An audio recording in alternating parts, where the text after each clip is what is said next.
The Alturas fire was named after the street that borders the subdivision that was evacuated this evening. News 5's Andy Cohen continues our coverage, and you spoke with neighbors who live on that drive after the evacuation was lifted. He has their story. What'd they tell you, Andy? Yeah, good evening, guys. You know what? A lot of the neighbors did leave during the evacuation. Some, though, chose to stay behind. And a lot of them told us they were surprised when deputies came to the door because they say they didn't receive an alert on their phones about the evacuation. This quick air attack helped to save homes threatened by the Alturas fire. I didn't realize that we were that prepared with a helicopter. Doug Johnson stayed home during the evacuation and said the helicopter came so close he felt like he could touch it.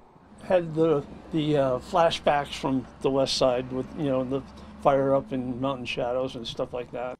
The Lewis family lives across the street. They lost their cats in a house fire earlier and weren't taking any chances today.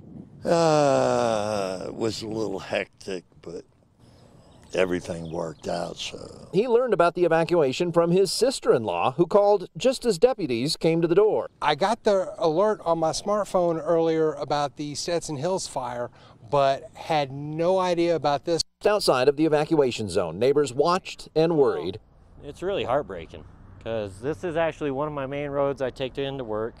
And then, of course, I got family up in Teller County still with that fire going on. His daughter heard about the fire from her teacher during an after-school club. It makes me feel scared for her because this is almost my last week with her in school. But tonight, that sense of fear and uncertainty turns to relief and appreciation. If they hadn't come knocking on the door, we'd never known.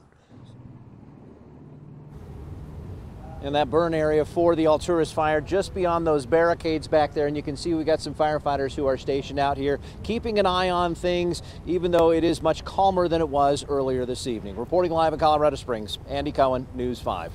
Andy,